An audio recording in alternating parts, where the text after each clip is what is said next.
بسم اللہ الرحمن الرحیم۔ محترم ناظرین، السلام علیکم ورحمۃ اللہ وبرکاتہ۔ بہت بہت خوشی اور مسرت کا موقع ہے کہ ماہ ذی الحج شروع ہو چکا ہے، اور جیسے ہی ذی الحجہ کا مہینہ شروع ہوتا ہے تو تمام دنیا بھر کے مسلمان قربانی کی تیاری کی فکر میں لگ جاتے ہیں۔ آج اس مختصر سے وقت میں آپ کی خدمت میں قربانی کے احکام اور کچھ اہم مسائل پیش کیے جائیں گے۔ ناظرین محترم، قربانی دین اسلام کی اہم ترین عبادت ہے۔ اللہ تبارک و تعالیٰ کی محبت کا اظہار ہے، اور قربانی کا عمل ہر امت میں اللہ تعالیٰ نے مقرر فرمایا۔ البتہ طریقہ ہر ایک کا مختلف رہا ہے، الگ الگ انداز میں رہا ہے۔ دین اسلام کے لیے جس قربانی کو باری تعالیٰ نے پسند فرمایا ہے وہ یہ ہے کہ کسی گھریلو ایسے جانور کی قربانی اللہ کی راہ میں پیش کی جائے جسے انسان پالتا پوستا ہے، اور ضروریات کے موقع پر ایسے جانوروں کو ذبح کر کے اپنی غذا بناتا ہے۔ ایسے جانور کو اللہ کی راہ میں قربان کر کے اللہ تبارک و تعالیٰ سے اپنی محبت کا بندہ اظہار کرتا ہے۔ احادیث مبارکہ میں قربانی کے بہت سے فضائل بیان فرمائے گئے ہیں۔ نبی اکرم صلی اللہ علیہ وسلم کے بارے میں حضرت عبداللہ ابن عمر رضی اللہ تعالی عنہما نے بیان فرمایا ہے کہ نبی صلی اللہ علیہ وسلم 10 سال مدینہ منورہ میں مقیم رہے، اور ہر سال آپ صلی اللہ علیہ وسلم نے عید الاضحیٰ کے موقع پر قربانی فرمائی ہے۔ یہ روایت ترمذی میں موجود ہے۔ اسی طرح حج وداع کے موقع پر نبی اکرم صلی اللہ علیہ وسلم نے 100 اونٹوں کی قربانی فرمائی ہے، جن میں سے 63 آپ صلی اللہ علیہ وسلم نے بنفس نفیس خود اپنے دست مبارک سے جانوروں کو بطور قربانی ذبح فرمایا ہے۔ بقیہ حضرت علی کرم اللہ وجہہ کو حکم فرمایا، انہوں نے بقیہ جانوروں کو قربان فرمایا۔ اس موقع پر قربانی کی اہمیت کے ساتھ ساتھ اس کے وجوب کے بارے میں چند باتیں آپ کی خدمت میں پیش کی جا رہی ہیں۔ علماء اکرام نے فرمایا ہے کہ قربانی واجب ہے، جبکہ بعض دیگر علماء کا خیال ہے کہ قربانی سنت مؤکدہ اشد تاکید ہے، لیکن علماء حناف اس بات پر متفق ہیں کہ قربانی واجب ہے۔ لیکن جیسا کہ دیگر بہت ساری واجبات ایسے ہیں جن کے واجب ہونے کی کچھ شرائط ہوتی ہیں، اسی طرح قربانی کی واجب ہونے کی شرط یہ ہے کہ آدمی صاحب نصاب ہو، اگرچہ کہ وہ نصاب نامی یا بڑھوتری والا نہ ہو، اسی طرح اس نصاب پر سال گزرنا بھی ضروری نہیں ہے۔ چنانچہ کسی شخص کے پاس 7.5 تولہ سونا یا اس کے برابر روپیہ پیسہ یا اس کے برابر ایسا ضرورت سے زائد سامان جو اس کے لیے حاجت اصلیہ یا حوائج اصلیہ میں سے نہ ہو، تو ویسے آدمی پر قربانی واجب ہے، اگرچہ کہ پہلے سے اس کے پاس یہ چیزیں موجود نہ ہوں، بلکہ 10 ذی الحجہ سے لے کے 12 ذی الحجہ کے درمیان اگر وہ صاحب نصاب بن جائے، جو نصاب نامی نہ ہو، ایسا بھی اگر صاحب نصاب بن جائے تو اس آدمی پر قربانی واجب ہے۔ اور ایک اہم بات یہ ہے کہ ہر ایک فرد پر قربانی واجب ہے۔ آج کل ایک نئی بات یہ سننے میں آ رہی ہے کہ ایک بکری کی قربانی سارے گھر کی طرف سے کافی ہے۔ اس طرح کا خیال علماء امت میں سے بعض لوگوں نے پیش کیا ہے، لیکن صحیح بات یہ ہے کہ جس طرح کی دیگر اور عبادات ہیں جو فرد پر واجب ہوتی ہیں، اسی طرح قربانی کا معاملہ ہے کہ قربانی فرد پر واجب ہوتی ہے، گھرانے پر یا ایک خاندان پر واجب نہیں ہوتی۔ اس کی وضاحت بھی آپ کی خدمت میں رکھی جا رہی ہے۔ چنانچہ اگر گھر کے کئی افراد ایسے ہوں جن پر قربانی واجب ہو تو جتنے افراد پر واجب ہوئی ہے ان تمام افراد کی طرف سے قربانی کرنی ہوگی۔ جہاں تک حدیث میں یہ جو آیا ہے کہ قربانی کا ایک بکرا سارے گھر کی طرف سے کافی ہے، تو اس کا مقصد اور اس کا مفہوم علماء امت نے یہ بیان فرمایا ہے کہ چونکہ عام طور پر ایک جو گھرانہ ہوتا ہے، اس گھرانے کا جو بڑا فرد ہے وہی صاحب نصاب بنتا ہے، وہ فرد اپنی جانب سے قربانی انجام دے گا اور اس کا ثواب گھر کے تمام افراد کو ہوگا۔ لیکن اگر ایسا ہو کہ دیگر افراد پر بھی قربانی واجب ہوتی ہو، یعنی وہ بھی صاحب نصاب بنتے ہوں، تو پھر ان کو ہر ایک کی جانب سے الگ الگ جتنے صاحب نصاب ہوں ان کی جانب سے قربانی ادا کرنا ضروری واجب ہے۔ اور قربانی کے واجب ہونے کی دیگر شرائط میں سے یہ ہے کہ آدمی مقیم ہو، اسی طرح بالغ ہو، تو ظاہر سی بات ہے نابالغ بچوں کی جانب سے قربانی واجب نہیں ہے، اسی طرح جو مسافر ہوں ان کی جانب سے قربانی واجب نہیں ہے۔ اگرچہ کہ نابالغ بچوں کے پاس ضرورت سے زائد سامان وغیرہ ہے، وہ صاحب نصاب بنتے ہوں، تب بھی ان پر قربانی واجب نہیں ہے۔ اسی طرح مسافر بھی اگر صاحب نصاب ہو تو اس پر بھی قربانی واجب نہیں ہے۔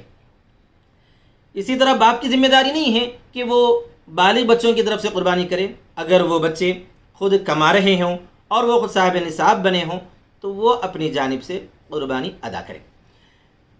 اس کے ساتھ ساتھ یہ بھی آپ کی خدمت میں رکھا جا رہا ہے کہ قربانی کے لیے جو جانور مقرر ہیں ان میں 3 قسم کے جانور ہیں۔ سب سے پہلے نمبر پر بھیڑ، بکری، دمبا وغیرہ، یہ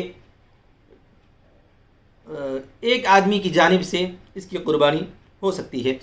اور دوسرے جانور وہ ہیں جن کو کہا جاتا ہے کہ جو ہے بیل، بھینس، کھلگا، گائے وغیرہ، ان میں 7 آدمی قربانی میں شریک ہو سکتے ہیں۔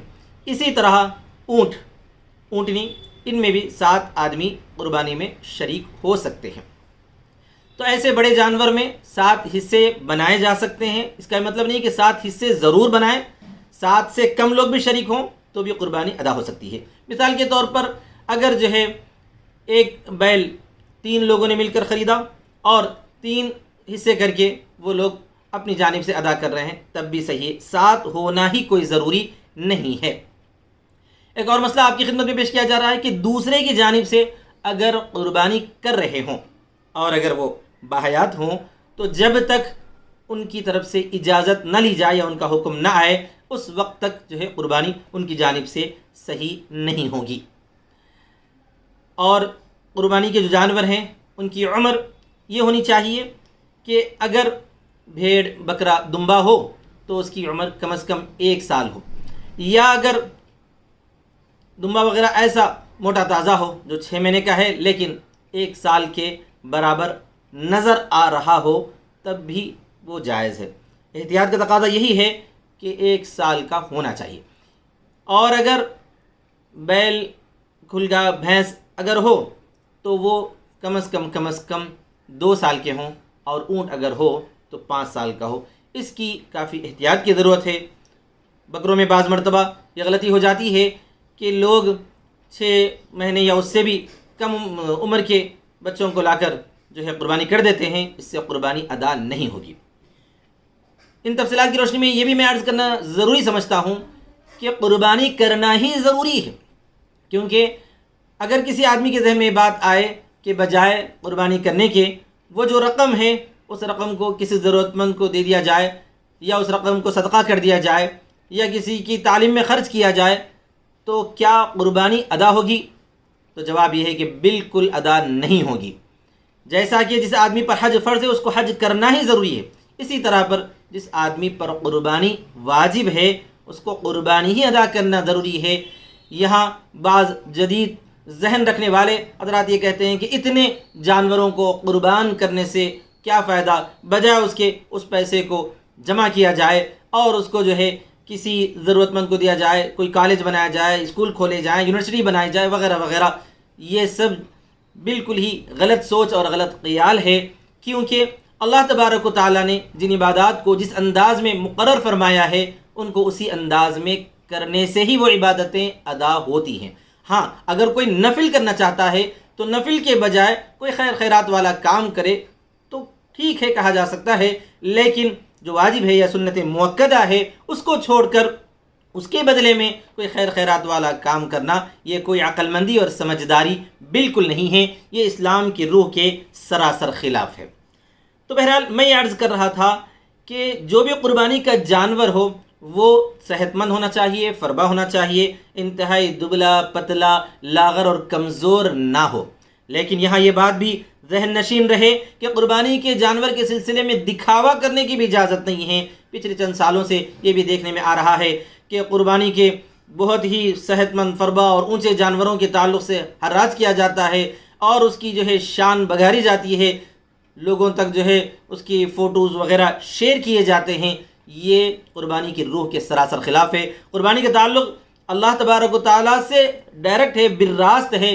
صرف اللہ کو دکھانے کے خاطر قربانی ہو، کسی اور کے سامنے قربانی کو دکھایا نہ جائے، پھیلایا نہ جائے۔ آج کل کے دور میں اگر کسی نے جو ہے جانور خریدا اور وہ اچھا صحت مند فربا موٹا تازہ ہو تو اس کو جو ہے دوسروں کو شیئر کر دیا، واٹس ایپ پہ اسٹیٹس پہ ڈال دیا، تو اس سے دو نقصانات ہیں۔ ایک تو یہ ہے کہ اخلاص ختم ہو جاتا ہے، جبکہ اللہ تعالیٰ خود قرآن مجید میں سورہ حج میں فرماتا ہے کہ اللہ تعالیٰ کے ہاں قربانی کے جانوروں کا گوشت نہیں پہنچتا، ان کا خون نہیں پہنچتا، دلوں کا تقویٰ پہنچتا ہے۔